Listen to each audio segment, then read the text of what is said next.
Bom dia. Bom dia a todas e a todos. Então, antes de mais nada, agradecer o convite das colegas e amigas por participar desse debate. Um grande desafio, tentar apresentar alguns questionamentos depois de uma viagem histórica sobre todo o processo de institucionalização da cooperação internacional para o desenvolvimento desde, pelo menos, o período da Guerra Fria. Eu vou tentar sistematizar alguns comentários, alguns questionamentos, partindo de algo que sempre foi, que marcou um pouco o meu pensamento diante das realizações e das promessas da cooperação internacional para o desenvolvimento, que foi uma capacidade muito grande prolífica de produção de documentos, conferências, de produção de amplos consensos, novos, né, e sempre cada vez mais avatares, né, para se renovar a agenda quando ela parecia esgotada, né, se Rio 92 não funciona, tem Rio mais 5, tem Rio mais 10, tem Rio mais 20, ou seja, uma capacidade muito grande de retomada de consensos bastante abrangentes em torno das agendas que, do meu ponto de vista, são tremendamente contraditórias do desenvolvimento. A gente está tratando de um tema, né, cooperar para quê? Né, cooperação para o desenvolvimento. Não tem nada menos consensual do que o sentido político, cultural, sociológico do desenvolvimento. Mas parece que a cooperação enquanto sistema organizado, com seus múltiplos atores, agendas, sempre foi muito capaz, e aqui eu me refiro maiormente à cooperação Norte-Sul, de organizar os discursos, né, e de produzir amplos consensos dentro de um contexto geopolítico bastante definido. Eu acho que isso ficou bastante claro na apresentação dos três brilhantes painelistas, maiormente na apresentação do professor Alcides, que fez aquela introdução histórica, situando o sistema da cooperação internacional em um contexto geopolítico particular. E eu acho que esse contexto geopolítico, que foi determinante, né, alguns autores, como a Carol Lancaster, por exemplo, afirmam, né, chegam a afirmar que não haveria cooperação internacional para o desenvolvimento se não tivesse havido a Guerra Fria. Ela faz uma afirmação contundente, com a qual, em boa parte, eu concordo. Porém, há um passado das experiências da colonização e das experiências de ajuda alimentar desde o século XIX que também merecem ser resgatados. Merecem ser resgatados tanto como experiência dos países do Norte na produção disso que eles passaram a chamar de foreign aid, né, de ajuda internacional, depois ajuda oficial para o desenvolvimento, mas também no sentido de deixar marcas que foram muito negativas, né, na experiência dos beneficiários desse sistema. É claro que uma das razões do debate sobre a legitimidade ou não da cooperação internacional para o desenvolvimento vai buscar suas raízes nas relações coloniais entre metrópoles, ex-metrópoles e ex-colônias, né, e a disputa do contexto da Guerra Fria, que encontrou nessa crítica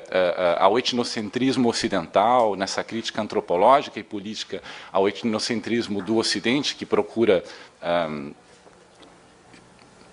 reproduzir os seus padrões, as suas normas, as suas visões de desenvolvimento no outro continente, apontado, né, como, né, indicado com critérios muito desenvolvidos, né, ao longo dos anos 60, dos anos 70, maiormente, aquele que não é o desenvolvido. Então, toda essa crítica ao etnocentrismo ela vai encontrar raízes muito claras na experiência colonial, que eu acho que é importante resgatar, apesar de concordar que o marco histórico da Guerra Fria, dos anos 40, 50, né, vai ser um marco determinante para o processo de institucionalização, e quando eu falo de institucionalização, eu estou falando de atores, de normas, de princípios, de procedimentos que se conformam ao longo dos anos 50, dos anos 60, contribuindo para um sentido de inevitabilidade política da cooperação internacional para o desenvolvimento, a tal ponto que seria muito difícil, né, para os críticos da cooperação internacional para o desenvolvimento construir argumentos anti-cooperação, né, ou pós cooperação, como adotam alguns autores. Eu conheço alguns franceses, como o Serge Latouche ou o professor Gilbert Rist, do Instituto Universitário de Estudos do Desenvolvimento, lá de Genebra. Aqui tem aquele livro sobre o desenvolvimento, a história de uma crença ocidental. E aqui ele está falando da cooperação internacional para o desenvolvimento como uma crença constituída. E quem fala de crença fala de normas e valores, e um investimento muito importante nessa articulação que, do meu ponto de vista, ficou bastante explicitada nas três brilhantes apresentações, que é a articulação entre três eixos, né, nos quais a cooperação sempre investiu. O eixo financeiro, que nunca foi, de longe, o principal dos eixos, né? O eixo intelectual e o eixo político, ou seja, uma conformação de um sistema, né, que articulou muito bem, né, basta pensar o exemplo do Banco Mundial, né, como atores intelectuais, financeiros e políticos. E eu digo que o financeiro ele não é nem o mais fundamental, porque se nós pararmos para comparar os montantes, né, envolvidos com a ajuda oficial para o desenvolvimento nas relações Norte e Sul, ela fica infinitamente aquém, em termos de ordens de grandeza, do que é gasto com políticas de armamento, ou seja, com o fazer a guerra, né, que não contribui para o desenvolvimento daqueles que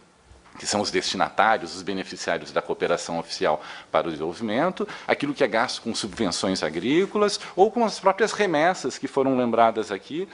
dos migrantes dos países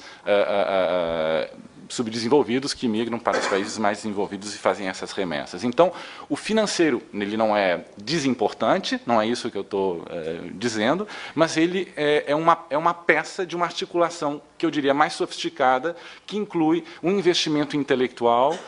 e um investimento, ou seja, de soft power, né, de construção de consensos, de agendas bastante abrangentes no campo da cooperação, e de um investimento político, né? Na lógica da Guerra Fria, a cooperação internacional para o desenvolvimento desempenhou um papel de sedução política muito grande para a atração para o bloco do Ocidente capitalista, né? Alguns autores clássicos, né? Eu lembro de um texto do Morgenthau, por exemplo, que nos anos 60, né, escreve um texto sobre a política externa e as relações da política externa com a política de cooperação. Ele chega a mencionar, né, como um dos marcos interpretativos da cooperação internacional para o desenvolvimento, a ideia de bribery,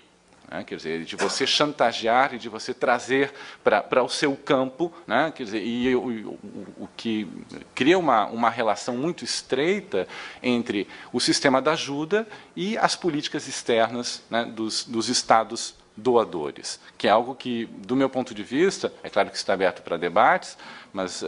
do meu ponto de vista, não desaparece enquanto princípio político da cooperação Sul-Sul. Mas é claro que são políticas externas diferentes, então o que a gente tem de ver nesse marco inicial, né, embora a cooperação Sul-Sul encontre as suas raízes nos anos 70,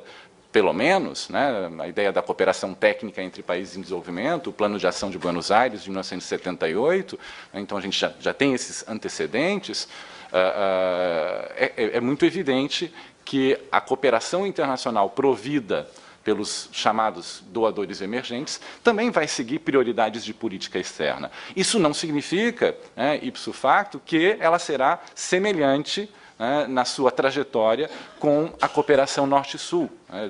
Acho que aí é onde, nessa questão da experiência mais recente, que até as organizações da sociedade civil, os intelectuais, podem ter um papel importante enquanto insumo crítico, né, para os próximos caminhos a serem dados da cooperação Sul-Sul. Há muito, né, acho que isso facilita muito a cooperação Sul-Sul, em termos de prospectiva, em função de uma experiência de cooperação Norte-Sul, porque já há muito de sistematizado e de conhecido sobre os aspectos críticos da cooperação, né? Muito já sistematizou, já se conhece, né, em termos de crítica sobre a cooperação Norte-Sul. E isso deveria, em princípio, para os nossos formuladores de políticas públicas, penso aqui no caso brasileiro, facilitar, né, evitar as mesmas armadilhas nas relações muito estreitas entre cooperação internacional e política externa. Um outro aspecto que eu queria mencionar, e que para mim ficou também bastante bem explicitado nas três apresentações, é a ideia de diversificação dos atores. Né? Eu acho que a gente poderia pensar numa tipologia que envolveria pelo menos 3 níveis, e eu vou salientar um deles, que são os atores doadores, os atores beneficiários, mas os chamados atores mediadores, né, onde a gente vai encontrar, acho que David os chamou de intermediários, né, a ideia da mediação no sentido de legitimação política e social da cooperação internacional, seja ela Norte-Sul, seja ela Sul-Sul, o papel das organizações não governamentais, dos think tanks, da mídia, né, dos experts, né, e de uma certa expertise que se acumula em diferentes âmbitos, enquanto instrumentos, né, ferramentas fundamentais do ponto de vista da consolidação das normas, né, e dos valores em torno da cooperação internacional para o desenvolvimento. Eu gostaria de concluir lembrando dois clássicos, né? Um deles é um ensaio escrito por Hannah Arendt nos anos 60, né, intitulado Ensaio sobre a Revolução, assim foi traduzido na língua em que eu o li, né, onde ela fala sobre a política da piedade. E eu acho que é uma distinção interessante que ela faz entre compaixão e piedade, porque nos permite, na política internacional, entender muito bem o investimento necessário no plano da construção de normas, né, que vão orientar o caminho, né, que orientaram o caminho da cooperação Norte-Sul, que ainda orientam, e que poderão vir a orientar o caminho da cooperação Sul-Sul. Né? Ela fala que existiria uma diferença entre compaixão e piedade. Né? E a compaixão seria um estabelecimento de uma conexão sentida a partir do sofrimento do outro, mas de forma direta entre os indivíduos, né, que eu acho que nos remete a toda a lógica do solidarismo internacional, né, e que é fundamental que seja apreciada e que seja analisada, mas que é uma lógica distinta da política da piedade, que tende a ser, como diz a Hannah Arendt, uma reação despersonalizada ao sofrimento do outro. E esse outro se torna um outro abstrato e impessoal. Ou seja, a compaixão no âmbito do solidarismo internacional, né, e a gente sabe que a cooperação internacional ela tentou capturar todo o sentido da solidariedade internacional, e eu acho que aí é onde ela fez um investimento muito forte nos valores e nas normas, e talvez aí venha o papel de algumas organizações da sociedade civil no sentido de separar, né, esses dois âmbitos, e essa política da piedade que gera uma distância entre o objeto, né, o que se torna um objeto, né, o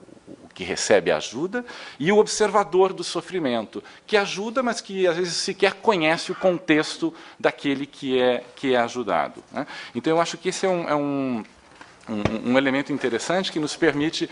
entender toda a política do espetáculo que também se cria em torno da lógica da cooperação internacional para o desenvolvimento. Ou seja, tem um grande investimento discursivo, né, que se desconecta, se dissocia muito da realidade efetiva dos projetos e dos montantes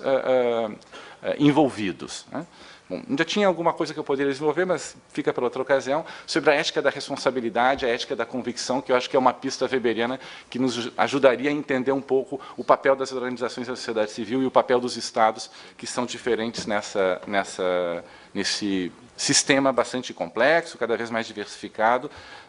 da cooperação para o desenvolvimento, no qual os atores do Sul entram, né, de forma cada vez mais certa, né, e contraditória, como, do meu ponto de vista, não poderia deixar de ser. Obrigado pela atenção.